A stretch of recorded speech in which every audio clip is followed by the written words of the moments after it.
मना की वादी के अंदर कायनात का एक अनोखा बाब रकम होता है।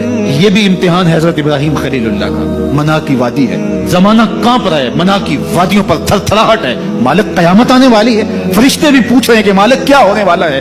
कहा तुम कहते थे इंसान को पैदा कर रहा है, सजदे तो हम करेंगे, जरा देखो मेरा बंदा मेरे हुक्म की तामील कैसे कर रहा है। अल्लाह अकबर कि एक बूढ़ा बाप हाथ में छुरी पकड़े अपने नौनहाल फर्जंद को ज़बह करना चाह रहा है। अजीब मंजर है कायनात के अंदर। हजरत इब्राहिम आगे बढ़े, बेटे की गर्दन पे छुरी रखी और पूरी कुव्वत के साथ छुरी को जुम्बश दी। गर्दन कट गई, खून बहने लगा और दिल में था कि इतना बड़ा काम जो मैंने कर लिया। लेकिन जब पट्टी खोली तो देखा मंजर बदला हुआ है। जिसको बेटा समझ के ज़बह किया वो बेटा नहीं था, दुम्बा था। और जिब्रील अमीन पास खड़े हैं और इस्माइल मुस्करा रहे, बेसाख्ता जुबान से निकला अल्लाह अकबर।